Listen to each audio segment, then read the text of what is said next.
ರಾಯಚೂರು ಜಿಲ್ಲೆಯಲ್ಲಿ ಭೂಗಳ್ಳರ ಹಾವಳಿ ದಿನದಿಂದ ದಿನಕ್ಕೆ ಹೆಚ್ಚಾಗ್ತಾ ಇದೆ. ಸೊ ಹಾಗಾಗಿ ಸೈಟ್ ಮಾಲೀಕರೇ ಎಚ್ಚರ. ಇದು ಲ್ಯಾಂಡ್ ಮಾಲೀಕರು ನೋಡಲೇಬೇಕಾದಂತಹ ಸ್ಟೋರಿ.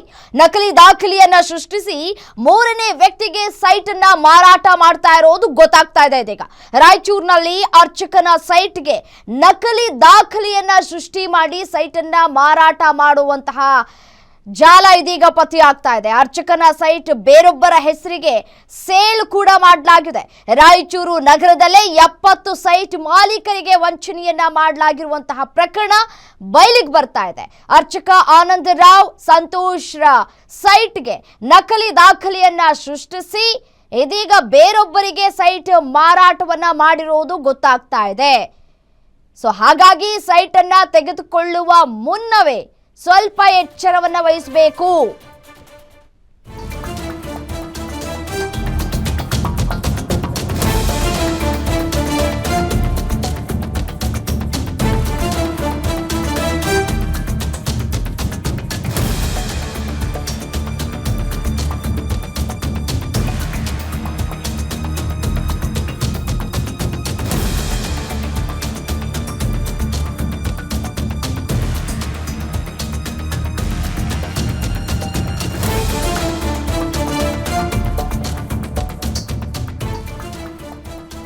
ಸೈಟ್ ಮಾಲೀಕರೇ ಎಚ್ಚರ.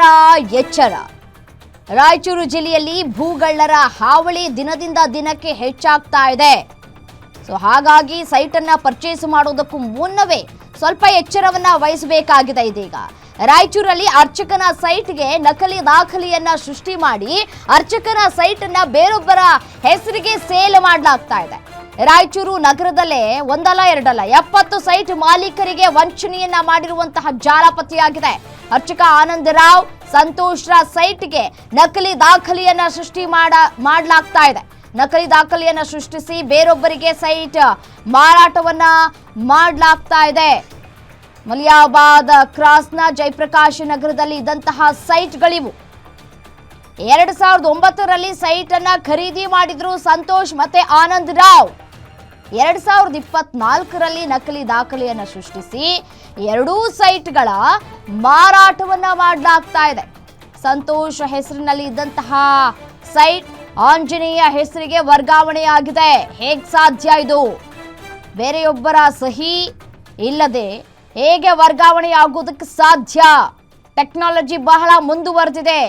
ಇತ್ತೀಚಿನ ವರ್ಷಗಳಲ್ಲಿ ಫೋಟೋವನ್ನ ಕೂಡ ತೆಗೆದುಕೊಳ್ತಾರೆ. ಸೈಟ್ ರಿಜಿಸ್ಟ್ರೇಷನ್ ಆಗುವಂತಹ ಸಂದರ್ಭದಲ್ಲಿ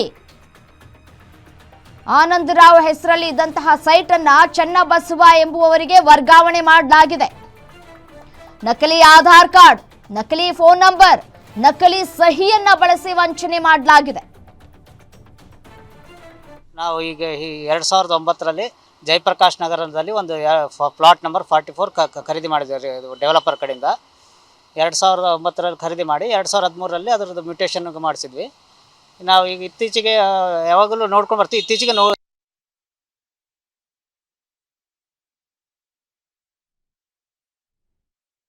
2009ರಲ್ಲಿ ಮಲಿಯಾಬಾದ್ ಕ್ರಾಸ್ನಲ್ಲಿ ಜಯಪ್ರಕಾಶ್ ನಗರ ಅನ್ನುವಲ್ಲಿ ಒಂದು ಪ್ಲಾಟ್ ನಾನು ಖರೀದಿ ಮಾಡಿದ್ದೆ.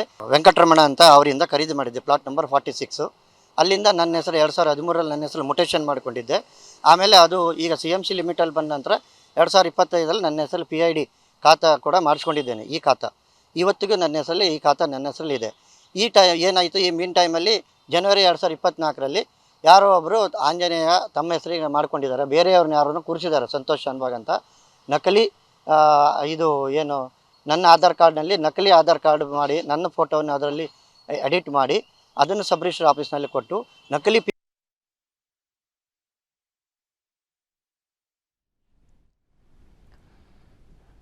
ನೋಡಿ, ಎಲ್ಲವನ್ನೂ ಕೂಡ ನಕಲಿ ದಾಖಲೆಗಳನ್ನು ಸೃಷ್ಟಿಸಿ ಎರಡೂ ಸೈಟ್ಗಳ ಮಾರಾಟವನ್ನ ಮಾಡಲಾಗ್ತಾ ಇದೆ. ಸಂತೋಷ್ ಹೆಸರಲ್ಲಿ ಇದ್ದಂತಹ ಸೈಟ್ ಅನ್ನ ಆಂಜನೇಯ ಹೆಸರಿಗೆ ವರ್ಗಾವಣೆ ಮಾಡಲಾಗಿದೆ. ಆನಂದ್ ರಾವ್ ಹೆಸರಿನಲ್ಲಿ ಇದ್ದಂತಹ ಸೈಟ್ ಅನ್ನ ಚನ್ನಬಸವ ಎಂಬುವವರಿಗೆ ವರ್ಗಾವಣೆ ಮಾಡಲಾಗಿದೆ. ಹೇಗೆ ಸಾಧ್ಯ ಆಯಿತು? ಈ ಖಾತಾ ಇನ್ನೂ ಕೂಡ ಅವರವರ ಹೆಸರಲ್ಲೇ ಇದೆ. ಇದು ಬದಲಾವಣೆ ಆಗುವುದಕ್ಕೆ ಹೇಗೆ ಸಾಧ್ಯ ಆಯಿತು? ನಕಲಿ ಆಧಾರ್ ಕಾರ್ಡ್ ಸೃಷ್ಟಿ ಮಾಡಿದ್ದಾರೆ, ಫೋನ್ ನಂಬರ್ ಮಾಡಿದ್ದಾರೆ, ಮತ್ತೆ ನಕಲಿ ಸಹಿಯನ್ನ ಬಳಸಿ ವಂಚನೆಯನ್ನ ಕೂಡ ಮಾಡಿದ್ದಾರೆ. ನಕಲಿ Aadhaar okay, phone number okay, ಸಹಿ ಓಕೆ, ಈ ಬೆರಳಚ್ಚನ್ನ ನಮೂದಿಸಿರೋದು ಹೇಗೆ ಅನ್ನೋದು ಕೂಡ ಪ್ರಶ್ನಾರ್ಥಕವಾಗಿ ಉಳಿದುಕೊಳ್ತಾ ಇದೆ. ದಾಖಲೆಗಳನ್ನ ಪರಿಶೀಲನೆ ಮಾಡಿದಾಗ ವಂಚನೆ ಆಗಿರುವಂತಹ ಪ್ರಕರಣ ಬೆಳಕಿಗೆ ಬಂದಿದೆ. ಪಾಲಿಕೆ ಸಿಬ್ಬಂದಿ ಮತ್ತು ಸಬ್ ರಿಜಿಸ್ಟ್ರಾರ್ ಕಚೇರಿ ಸಿಬ್ಬಂದಿ ಶಾಮೀಲಾಗಿರೋದು ಕನ್ಫರ್ಮ್ ಆಗ್ತಾ ಇದೆ, ಶಂಕೆ ಅಲ್ಲ. ಇದೇ ವಿಚಾರಕ್ಕೆ ಸಂಬಂಧಪಟ್ಟಂತೆ ಮತ್ತಷ್ಟು ಡೀಟೇಲ್ಸ್ ಕೊಡ್ತಾ ಹೋಗ್ತಾರೆ ನಮ್ಮ ಪ್ರತಿನಿಧಿ ದೂರವಾಣಿ ಸಂಪರ್ಕದಲ್ಲಿದ್ದಾರೆ. ಅನಿಲ್, ಈ ನಕಲಿ ದಾಖಲೆ ಸೃಷ್ಟಿಸಿ ಮೂರನೇ ವ್ಯಕ್ತಿಗೆ ಸೈಟ್ ಮಾರಾಟ ಮಾಡೋದಂದ್ರೆ ಹೇಗೆ ಸಾಧ್ಯ ಆಯಿತು ಅಂತ? ಯಾಕೆಂದರೆ ಈ ಖಾತಾ ಅವರವರ ಹೆಸರಲ್ಲೇ ಇದೆ. ನೋಡಿ, ಈ ಹಿಂದೆ ಟೆಕ್ನಾಲಜಿ ಬಹಳ ಹಿಂದೆ ಇತ್ತು. ಇತ್ತೀಚಿನ ವರ್ಷಗಳಲ್ಲಿ ಟೆಕ್ನಾಲಜಿ ಕೂಡ ಬದಲಾವಣೆ ಆಗಿದೆ. ಅದನ್ನು ಕೂಡ ಬೆರಳಚ್ಚನ್ನು ಕೂಡ ಇವರು ಚೇಂಜ್ ಮಾಡ್ತಾರೆ, ನಕಲಿ ಮಾಡ್ತಾರೆ ಅಂತಂದರೆ ಇನ್ನೂ ಎಷ್ಟು ಜನರು ಮೋಸ ಹೋಗಿರಬಹುದು ಅಂತ. ನಿಜವಾಗ್ಲೂ ಏನು ಇವತ್ತು ಮೋಸ ಹೋಗುವವರು ಇರುವವರೆಗೂ ಕೂಡ ಮೋಸ ಮಾಡುವವರು ಇರ್ತಾರೆ ಅನ್ನುವಂತ ಒಂದು ಕಥೆ ಕೂಡ ಇರುವಂತದ್ದು. ಇದರಿಂದಾಗಿ ಏನು ರಾಯಚೂರಿನ ಈ ಪ್ರಕರಣನೇ ಸಾಕ್ಷಿ ಅಂತಾನೆ ಹೇಳ್ಬೋದು. ಯಾಕಂತಂದ್ರೆ ಇವತ್ತು ರಾಯಚೂರು ಜಿಲ್ಲೆಯಲ್ಲಿ 70 ಸೈಟ್ಗಳು ಕೂಡ ಒಂದು ನಕಲಿ ಮಾಡಿದ್ದಾರೆ ಅನ್ನುವಂಥದ್ದು ಇವಾಗ ಜಾಲ ಕೂಡ ಪತ್ತೆ ಆಗಿರುವಂತದ್ದು. ರಾಯಚೂರು ನಗರದಲ್ಲಿರುವಂತಹ ಮಲಿಯಾಬಾದ್ ಕ್ರಾಸ್ ಬಳಿ ಇರುವಂತ ಜಯಪ್ರಕಾಶ್ ನಗರದಲ್ಲಿ ಕೂಡ ಈ ಘಟನೆ ನಡೆದಿರುವಂತದ್ದು. ಸಂತೋಷ್ ಹಾಗೂ ಆನಂದ್ ರಾವ್ ಅನ್ನುವಂತವರ ಸೈಟ್ ಗಳನ್ನ ಕೂಡ 2009ರಲ್ಲಿ ಅವರು ಆ ಸೈಟ್ ಗಳನ್ನ ಖರೀದಿ ಮಾಡಿರ್ತಾರೆ.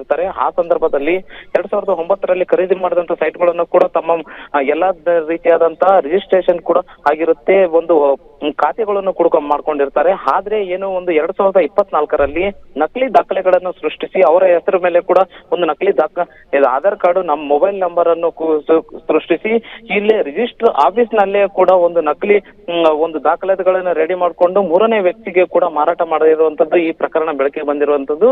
ಇದರಿಂದಾಗಿ ತಾವು ಏನು ಟ್ಯಾಕ್ಸ್ ಕಟ್ಟುವಂತಹ ಸಂದರ್ಭದಲ್ಲಿ ಈ ಪ್ರಕರಣ ಬೆಳಕಿಗೆ ಬರುತ್ತೆ. ಇದರಿಂದಾಗಿ ಇನ್ನ ಎಷ್ಟು ಪ್ರಕರಣಗಳು ಇದೆ ಅನ್ನುವಂಥದ್ದು ನೋಡ್ತಾ ಹೋದ್ರೆ ದಿನದಿಂದ ದಿನ ಎಲ್ಲಾ ರೀತಿಯಾದಂತ ಜನರು ಕೂಡ ಸೈಟ್ ಇರುವಂತವರು ದಾಖಲೆಗಳನ್ನು ಪರಿಶೀಲಿಸುವ ಸಂದರ್ಭದಲ್ಲಿ ಇಲ್ಲಿವರೆಗೂ ಕೂಡ 70 ಸೈಟ್ಗಳು ರಾಯಚೂರು ಜಿಲ್ಲಾದ್ಯಂತ ಕೂಡ ಒಂದು ಪ್ರಕರಣ ಬೆಳಕಿಗೆ ಬಂದಿರುವಂತದ್ದು. ಪ್ರತ್ಯೇಕವಾಗಿಯೂ ಕೂಡ ರಾಯಚೂರಿನ ಪಶ್ಚಿಮ ಪೊಲೀಸ್ ಠಾಣೆಯಲ್ಲಿ ಕೂಡ 2 ಪ್ರಕರಣಗಳು ಕೂಡ ದಾಖಲಾಗಿರುವುದು.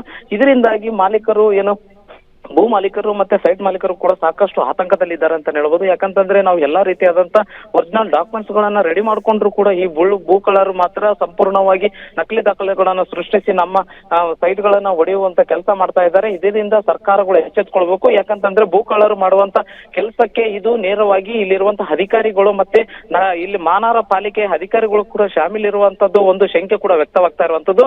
ಯಾಕಂತಂದ್ರೆ ಯಾವುದೇ ರೀತಿಯಾದಂತ ನಕಲಿ ದಾಖಲೆಗಳು ಸೃಷ್ಟಿವಾದಂತ ಸಂದರ್ಭದಲ್ಲಿಯೂ ಕೂಡ ಆಧಾರ್ ಕಾರ್ಡ್ ಅನ್ನು ಎಲ್ಲಾ ದಾಖಲೆಗಳನ್ನು ಸರಿಯಾದ ರೀತಿಯಂತ ಚೆಕ್ ಮಾಡಿ ಮುಂದಿನ ಕ್ರಮಕ್ಕೆ ಮುಂದಾಗಬೇಕಾಗಿತ್ತು, ದಾಖಲೆಗಳನ್ನ ರಿಜಿಸ್ಟ್ರೇಷನ್ ಮಾಡಬೇಕಾಗಿತ್ತು. ಆದ್ರೆ ಇದರಲ್ಲಿ ಅಧಿಕಾರಿಗಳು ಶಾಮೀಲಿರುವಂತಹ ಹಿನ್ನೆಲೆಯಲ್ಲಿ ಇಂಥ ಘಟನೆಗಳು ನಡೀತಾ ಇದೆ. ಇದರಿಂದಾಗಿ ನಮಗೆ ಸಾಕಷ್ಟು ಕೂಡ ನೋವಾಗಿದೆ ಅಂತ ಹೇಳ್ಬೋದು. ಇದರಿಂದ ಅವರು ಏನು ಇಷ್ಟೆಲ್ಲ ಸೈಟ್ಗಳನ್ನ 20-30 ಲಕ್ಷ ರೂಪಾಯಿ ಇರುವಂತ ಸೈಟ್ಗಳನ್ನು ಕೂಡ ಕಳೆದುಕೊಂಡು ಸಾಕಷ್ಟು ಆತಂಕದಲ್ಲಿದ್ದಾರೆ ಆ ಕುಟುಂಬಸ್ಥರು ಕೂಡ. ಇನ್ನಾದ್ರೂ ಕೂಡ ಇತ್ತ ಅಧಿಕಾರಿಗಳು ಎಚ್ಚೆತ್ತುಕೊಂಡು ಆ ನೊಂದ ಕುಟುಂಬಗಳಿಗೂ ಕೂಡ ಒಂದು ರೀತಿ ಆ ಸೈಟ್ಗಳನ್ನು ಇಸ್ಕೊಳ್ಳುವಲ್ಲಿ ಮುಂದಾಗ್ತಾರೆ. ಕೂಡ ಸಂತೋಷ್ ಅವರ ಹೆಸರಲ್ಲೇ ಇರೋದು ಗೊತ್ತಾಗ್ತಾ ಇದೆ. ಈಗಷ್ಟೇ ಸಂತೋಷ್ ಅವ್ರು ಮಾತನಾಡಿದ್ರಲ್ಲ, ಅವ್ರು ಹೇಳಿದ್ರು ಈ ಖಾತಾ ಕೂಡ ನನ್ನ ಹೆಸರಲ್ಲೇ ಇದೆ ಅನ್ನೋದನ್ನ ಹೇಳ್ತಾ ಇದ್ದಾರೆ. ಈ ಖಾತಾ ಬದಲಾವಣೆ ಆಗದೆ ಹೇಗೆ ಈ ನಕಲಿಯಾಗಿ ಸೈಟ್ ಹಂಚಿಕೆ ಮಾಡಿದ್ರು ಅಂತ ಹೇಳಿ ಪ್ರಶ್ನೆ ಬರುತ್ತಲ್ವಾ? ಈ ಕಂಪ್ಲೇಂಟ್ ಕೊಟ್ಟಿದ್ದಾರಾ? ಏನು ಹೇಳ್ತಾ ಇದ್ದಾರಂತೆ? ಕಂಪ್ಲೇಂಟ್ ಕೊಟ್ಟಾದ್ಮೇಲೆ ವಿಚಾರಣೆ ಏನಾದರೂ ಮಾಡಿದ್ದಾರಾ ಅಂತ ಹೇಳಿ. ರಮ್ಯಾ, ನಿಜವಾಗ್ಲು ಯಾಕಂತಂದ್ರೆ ಈ ಖಾತೆ ಕೂಡ ಇವಾಗಿನವರೆಗೂ ಕೂಡ ಮಹಾನಗರ ಪಾಲಿಕೆಯಲ್ಲಿ ಸಂತೋಷ್ ಹೆಸರ ಮೇಲೆನೆ ಕೂಡ ಇರುವಂತದ್ದು. ಆದ್ರೆ ರಿಜಿಸ್ಟರ್ ಆಫೀಸ್ ಅಲ್ಲಿ ಕೂಡ ಏನು ಸಂತೋಷ್ ಹೆಸರ ಮೇಲೆ ಇರುವಂತ ಆಸ್ತಿಯನ್ನ ಇಲ್ಲಿ ಆಂಜನೇಯ ಅನ್ನುವಂತವ್ರಿಗೆ ವರ್ಗಾವಣೆ ಆಗಿರುವಂತದ್ದು. ಇದರಿಂದಾಗಿ ಆ ಆಂಜನೇಯನಿಗೆ ವರ್ಗಾವಣೆ ಯಾವ ರೀತಿ ಆಯ್ತು, ಇಲ್ಲಿ ರಿಜಿಸ್ಟರ್ ಆಫೀಸರ್ ಅಲ್ಲಿ ಯಾವೆಲ್ಲ ರೀತಿ ಈ ನಕಲಿ ದಾಖಲೆಗಳನ್ನ ಸೃಷ್ಟಿ ಮಾಡಿದ್ದಾರೆ ಅನ್ನೋದಕ್ಕೆ ಕೂಡ ಆ ನೊಂದ ಕುಟುಂಬಸ್ಥರು ಕೂಡ ಒಂದು ಪಶ್ಚಿಮ ಪೊಲೀಸ್ ಠಾಣೆಯಲ್ಲಿ ದೂರುಗಳನ್ನು ಕೂಡ ನೀಡಿದ್ದಾರೆ. ಪ್ರಕರಣ ಕೂಡ ದಾಖಲಾಗಿದೆ. ಇನ್ನು ಮುಂದಿನ ತನಿಖೆಯಲ್ಲಿ ಎಲ್ಲ ರೀತಿಯಾದಂತ ಮಾಹಿತಿ ಹೊರಬರಬೇಕಾಗಿದೆ. ರಮ್ಯಾ, ಅನಿಲ್, ರಿಜಿಸ್ಟರ್ ಆಫೀಸರ್ ಅನ್ನ ನೀವು ಕಾಂಟ್ಯಾಕ್ಟ್ ಮಾಡುವಂತಹ ಪ್ರಯತ್ನಗಳು ಮಾಡಿದ್ರೆ ಅವ್ರು ಏನ್ ಹೇಳಿದ್ರು? ಇದು ರಿಜಿಸ್ಟರ್ ಆಫೀಸ್ ಅಲ್ಲಿರುವಂತಹ ಅಧಿಕಾರಿಗಳನ್ನು ಕೂಡ ಒಂದ್ ರೀತಿಯ ಮಾಹಿತಿ ಕೇಳಿದಂತ ಸಂದರ್ಭದಲ್ಲಿ ನಾವು ಯಾವುದೇ ರೀತಿಯಾದಂತ ನಕಲಿ ದಾಖಲೆಗಳನ್ನ ನಾವು ಇದು ಮಾಡಿಲ್ಲ, ಎಲ್ಲ ಒರಿಜಿನಲ್ ಡಾಕ್ಯುಮೆಂಟ್ಸ್ ಇಟ್ಕೊಂಡ್ ಬಂದಂತ ಸಂದರ್ಭದಲ್ಲಿ ನಾವು ವರ್ಗಾವಣೆ ಮಾಡಿದೀವಿ ಅಂತ ಅನ್ನುವಂಥದ್ದು ರಿಜಿಸ್ಟರ್ ಆಫೀಸರ್. ಓಕೆ ಅನಿಲ್, ಹಾಗೆ ಸಂಪರ್ಕದಲ್ಲಿರಿ. ನಮ್ ಜೊತೆ ಸೈಟ್ ಕಳೆದುಕೊಂಡಂತಹ ಮಾಲೀಕರು ಆನಂದ್ ರಾವ್ ದೂರವಾಣಿ ಸಂಪರ್ಕದಲ್ಲಿದ್ದಾರೆ, ಅವರನ್ನೇ ಮಾತಾಡ್ಸೋಣ. ಸರ್ ನಮಸ್ತೆ. ನಮಸ್ತೆ ಮೇಡಮ್.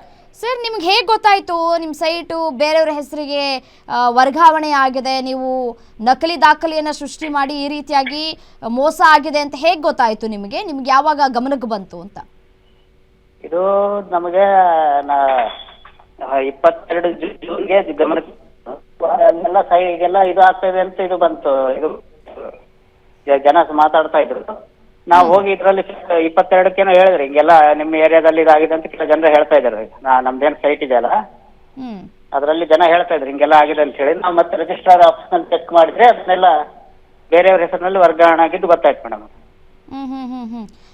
ಈ ಖಾತಾ ನಿಮ್ಮ ಹೆಸರಲ್ಲೇ ಇದೆಯಾ ಆನಂದ್ ರಾವ್ ಅವರೇ? ಇಲ್ಲ ಮೇಡಮ್, ಅವರು ಇದು ಮಾಡಿದ್ದಾರೆ. ಇದು ನಮ್ದು ಮ್ಯೂಟೇಶನ್ ಮಾಡಿಸಿದ್ವಿ. ಕೊನೆ 2 ವರ್ಷದಲ್ಲಿ ನಮ್ಗೆ ಅಲ್ಲಿ ಹೋಗ್ಲಿಕ್ಕೆ ಆಗಿರ್ಲಿಲ್ಲ ನಮ್ಗೆ ಅಲ್ಲಿ ಆ ಸೈಡ್ ನೋಡ್ಲಿಕ್ಕೆ ಆಗಿದ್ದಿಲ್ಲ. ಅದು ಮೊದಲು ವಿಲೇಜ್ ನಲ್ಲಿ ಇತ್ತು, ರಾಯಚೂರು ಸಿಟಿಯಲ್ಲಿ ಇರ್ಲಿಲ್ಲ ಅದು. ಇದನ್ನ ಇದು ಆಗಿರ್ಲಿಲ್ಲ. ಅಂದ್ರೆ ನೀವು 2 ವರ್ಷಗಳಿಂದಲೂ ಕೂಡ ಅಲ್ಲಿ ಸ್ಥಳಕ್ಕೆ ಹೋಗಿ ನೋಡಿರ್ಲಿಲ್ಲ? 2 ವರ್ಷದಿಂದ ಆ ಕಡೆ ಹೋಗ್ಲಿಕ್ಕೆ ಆಗಿರ್ಲಿಲ್ಲ ನಮಗೆ. ಓಕೆ.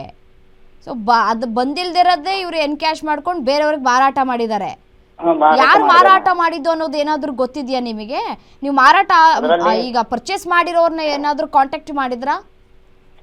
ಮಾಡಿಲ್ಲ ಮೇಡಮ್, ಯಾಕಂದ್ರೆ ಅದು ಒಂದು ನಾವು ನೇರವಾಗಿ ಕಾಂಟ್ಯಾಕ್ಟ್ ಮಾಡಿಲ್ಲ. ಅದೆಲ್ಲ ಇದರ ರಿಜಿಸ್ಟ್ರಾರ್ ಆಫೀಸ್ ಕರೆಕ್ಟ್ ಮಾಡಿ ಅದನ್ನೆಲ್ಲ ನಾವು ಪೊಲೀಸ್ ಡಿಪಾರ್ಟ್ಮೆಂಟ್. ಈಗ ರಿಜಿಸ್ಟ್ರಾರ್ ಆಫೀಸರ್ ಏನ್ ಹೇಳ್ತಾರೆ, ಹೇಗೆ ನೀವು ವರ್ಗಾವಣೆ ಮಾಡಿದ್ರಿ ನಮ್ಮ ಸೈಟನ್ನ, ನಮ್ಮ ಹೆಸರಲ್ಲಿರೋ ಸೈಟ್ನ ನೀವು ಹೇಗೆ ವರ್ಗಾವಣೆ ಮಾಡಿದ್ರಿ ಅಂತ ಕೇಳಿದಾಗ ಏನ್ ಹೇಳಿದ್ರು ಅವರು? ಅವರು ಏನ್ ಹೇಳ್ತಾರೆ ಮೇಡಮ್, ಮೊದಲು ಈಗ ನಮ್ದು 2009ರಲ್ಲಿ ರಿಜಿಸ್ಟ್ರೇಷನ್ ಆಗಿತ್ತು, ಆಧಾರ್ ಇರ್ಲಿಲ್ಲ.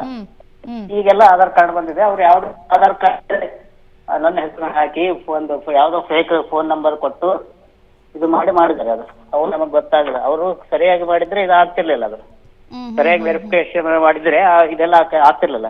ಯಾಕಂದ್ರೆ ಅದ್ರಲ್ಲಿ ರಿಜಿಸ್ಟ್ರೇಷನ್ ಮಾಡಿಸ್ಬೇಕಾದ್ರೆ ನಮ್ ಫೋಟೋ ಇತ್ತು, ಅದರಲ್ಲಿ ನಮ್ ಫೋಟೋ ಇತ್ತು. ಬಟ್ ಇದರಲ್ಲಿ ಬೇರೆ ಫೋಟೋ ಇಟ್ಟು ಮಾಡಿದ್ದಾರೆ ಅದನ್ನ ಕೆಲಸ ನಾವು. ಓಕೆ ಸರ್, ಆಯ್ತು, ನೋಡೋಣ ಏನಾಗತ್ತೆ ಅಂತ ಹೇಳಿ. ಈಗ ಗ್ಯಾರಂಟಿ ನ್ಯೂಸ್ ಸುದ್ದಿ ಬಿತ್ತರ ಮಾಡಿದೆ. ಇದು ಸಂಬಂಧಪಟ್ಟಂತಹ ಇಲಾಖೆಗೆ ಅವರ ಗಮನಕ್ಕೆ ತರುವಂತಹ ಕೆಲಸವನ್ನು ಕೂಡ ಮಾಡಿದೆ ಗ್ಯಾರಂಟಿ ನ್ಯೂಸ್. ಮುಂದಿನ ದಿನಗಳಲ್ಲಿ ನಿಮ್ಮ ಸೈಟ್ ನಿಮಗೆ ವಾಪಸ್ ಸಿಗುತ್ತಾ ಇಲ್ವಾ ಕಾದ್ ನೋಡೋಣ. ಧನ್ಯವಾದಗಳು ಗ್ಯಾರಂಟಿ ನ್ಯೂಸ್ ಜೊತೆ ಮಾತನಾಡಿದ್ದಕ್ಕಾಗಿ.